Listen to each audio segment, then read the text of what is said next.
आज हामी अत्यन्त शोकित छौँ। डुवर्सले एक हुनहार संग्रामी योद्धा, सामाजिक कर्ता, राजनीतिक रूपमा सचेत एकजना बुद्धिजीवी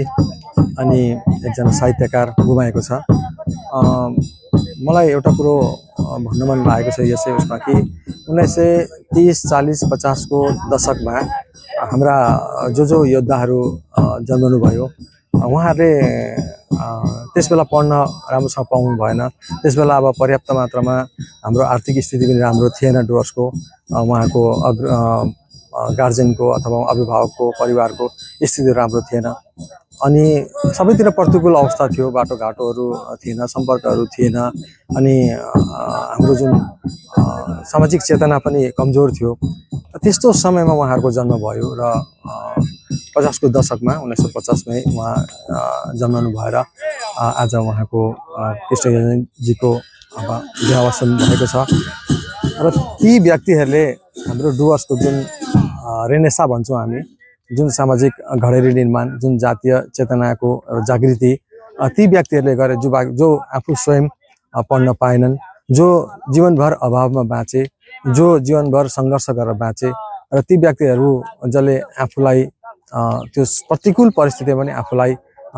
समाजको खातिर समर्पित गरे र आफ्नो हैसियत पनि बढाए। उहाँ स्वयं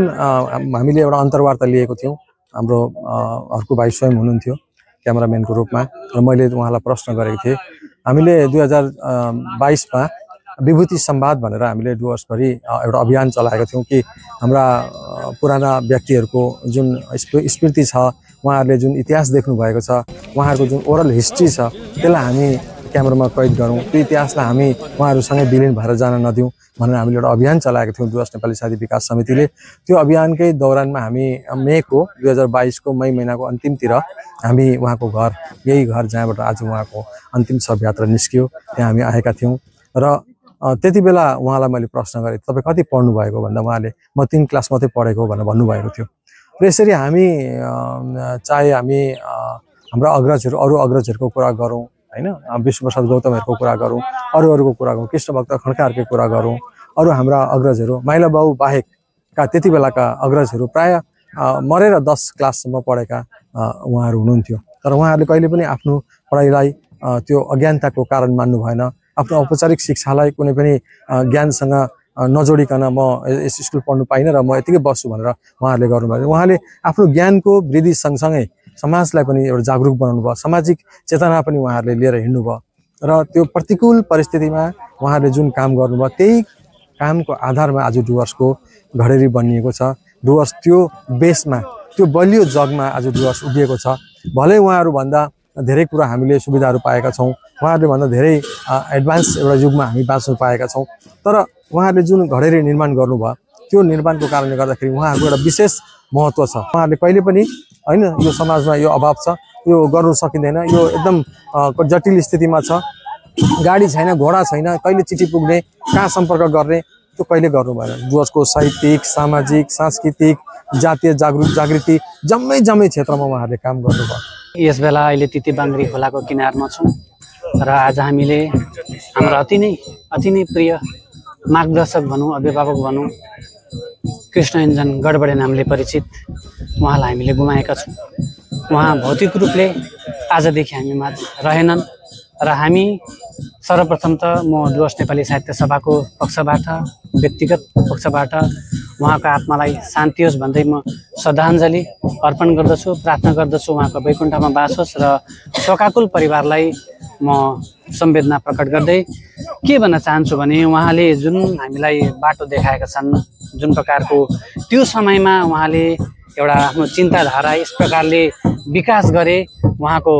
एउटा सोच विचारको केन्द्र नै समाज, जाति, भाषा, साहित्यको विकास थियो, जसले अरू जिनिसलाई पर राखेर एक ठाउँमा राखेर हाम्रो जाति, हाम्रो समाज, हाम्रो डुवर्स कसरी अघि बढोस्, कसरी हामी विकास गरौँ, हाम्रो गोर्खा समाजलाई कसरी अघि बढाउँ भन्ने त्यो नै उहाँको मुख्य एउटा उद्देश्य, लक्ष्य थियो र त्यही अनुसार उहाँले कार्य गरेको 50 को दशक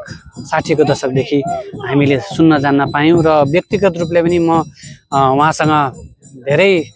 बातचित गर्दाखेरि बातचित भइरहन्थ्यो र उहाँले जहिले भाषाको अतिक्रमण भएको बेलामा होस् अथवा कुनै हाम्रो जातीय समाजलाई आइपरेको बेला होस् फोन गरेर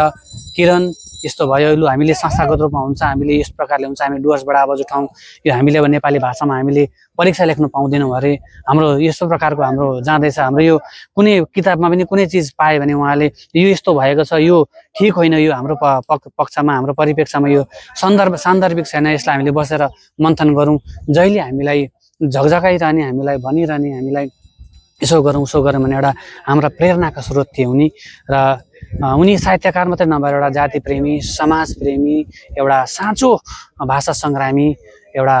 भनौँ गोर्खाल्यान्डका एउटा योद्धा साँचो योद्धा थिए उनी चिया बगानका श्रमिकहरूको पक्षमा उहाँ एउटा बोल्ने क्रान्तिकारी व्यक्ति थिए र जहिले मैले भने उहाँ जहिले समाजलाई हाम्रो जातिलाई हाम्रो भाषा साहित्यलाई लिएर उहाँले काम गरे र हामी उहाँको आजीवन ऋणी छौँ र उहाँले देखाएको बाटो उहाँले हामीलाई जुन एउटा